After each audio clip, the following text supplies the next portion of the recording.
Hello Virgo, Sun, Moon, Rising, and Venus signs. Kamusta kayo? Sana po'y nasa mabuti kayong kalagayan. Welcome back po sa Star Tarot at kung bago kayo rito, welcome din po kayo.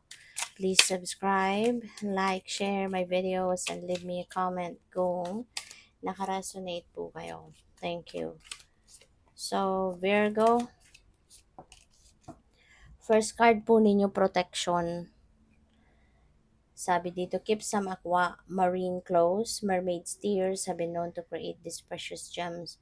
So, feeling ko dito, Virgo, you need to do some kind of protection para sa mga valuables ninyo. Okay?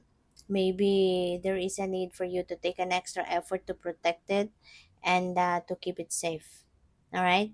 So, yun. So, what else? Chance. And allow the sea to wash its chest of wonders assure. You never know what the tide may bring in.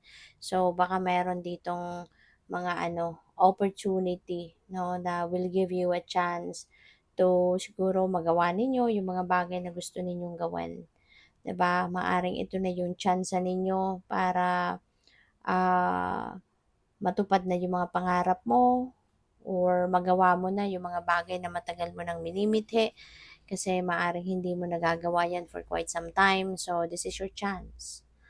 We have anchor, keep yourself grounded. Okay? Kasi feeling ko dito baka kulang din. Naririnig ko kanina patulog. No? So, siguro, Virgo, hindi kayo nakakatulog ng maayos. Maybe you're not getting enough sleep, enough rest. No? Kaya, 'di ba, kung kulang kayo sa tulog, mababaw yung ninyo, yung tulog ninyo. So, talagang magkakaroon kayo rito ng kunyari, um, magkakaroon kayo ng yung parang wala kayo sa wisyo. Alam mo yun? Hindi ka makapag-concentrate.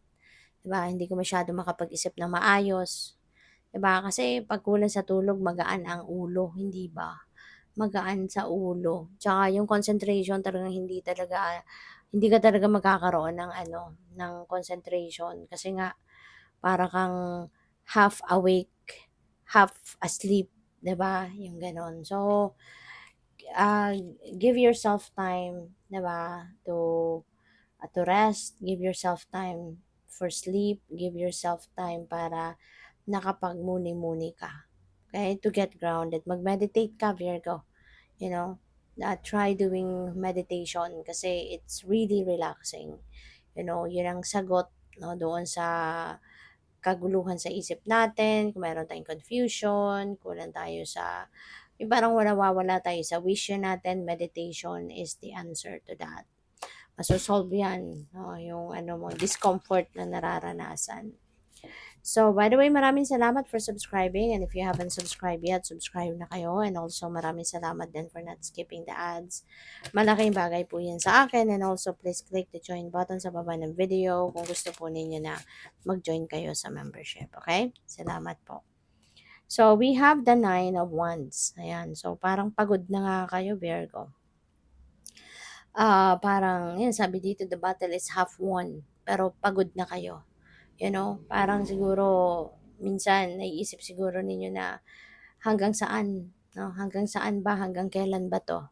'Di ba? Hanggang kailan ako lalaban? Hanggang kailan ako magsisipag, magtitiyaga, 'di ba? Maaaring siguro dahil sa pagod, no? Kaya kayo nakakapag-isip ng gano'n, nakakaramdam ng gano'n. But alam mo, Virgo, wala namang easy journey sa buhay, 'di ba? There's no easy life.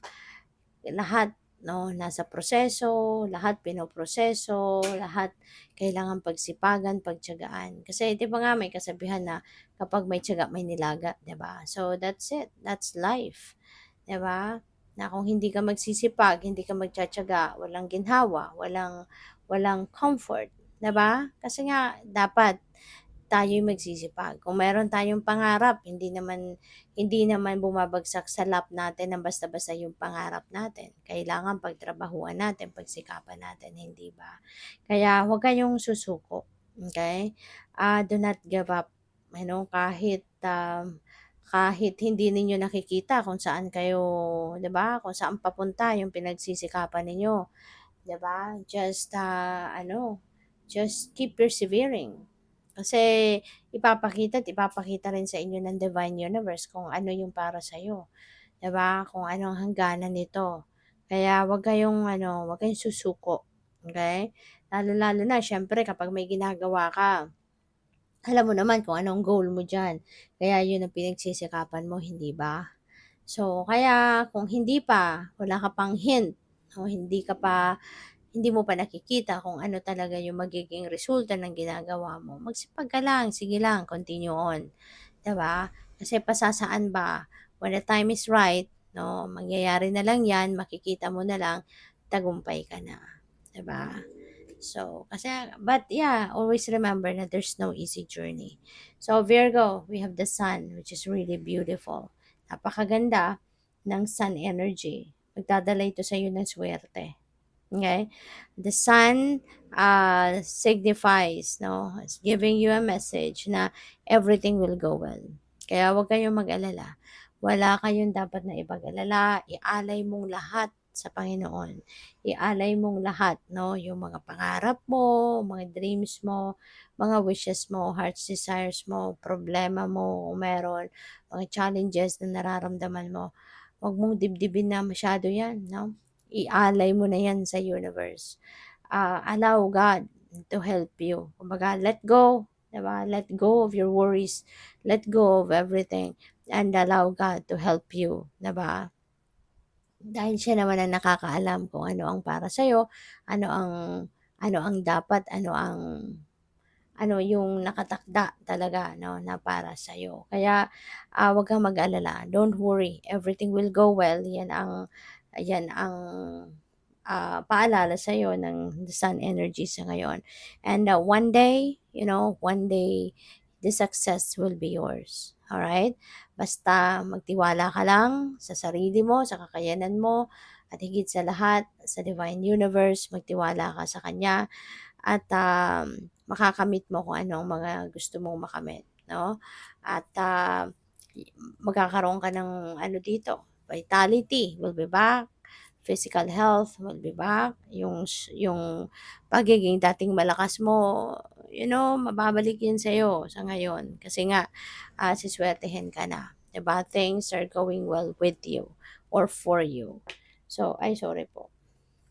So, we have the tower. May changes, sudden changes ang mangyayari. At ang mga pagbabagong ito, hindi mo to inaasahan. No? Hindi mo inaasahan. Pero, alam mo, sa una lang, pwedeng mawindang ka, pwedeng malito ka, pwedeng questionin mo dito yung plano ng universe para sa'yo, or questionin mo yung sarili mo, 'di ba? But rest assured, na lahat naman ng nangyayari sa buhay natin is for our highest good. No? Everything is for our best interest. Even if at first it doesn't seem like it, 'di ba? Minsan talagang mamumroblema ka, no? Problemado, sobra. Pero alam mo, at the end of the day, kapag nakatapos na 'yan, nasolusyonan mo na, 'di ba? Mas mas maginhawa, 'di ba? Minsan yung problema mo ngayon ang lalim, 'no? Ang lalim ng problema, pero kapag okay ka na, na nasolusyonan mo na 'yan, tapos alam mo kung anong nagbubukas na pinto para sa'yo, 'di ba? Ang lalim din ng saya na mararamdaman mo, hindi ba?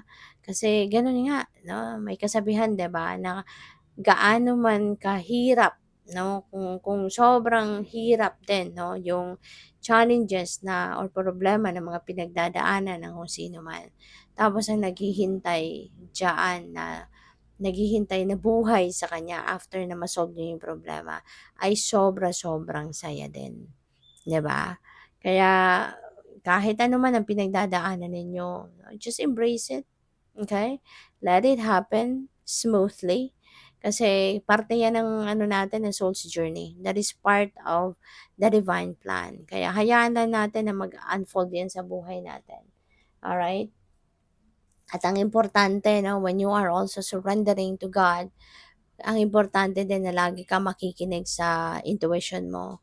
Kasi ginagabayan ka ng universe kung ano mga dapat mong gawin, ano na nan dapat, what are the next move that you need to do, saan ka dapat papunta, mga ganyan. So, dapat attentive ka lang din 'no, sa guidance niya para lagi kang, posted kung anong dapat, ano na ang mga susunod mong gagawin, okay? So, yun.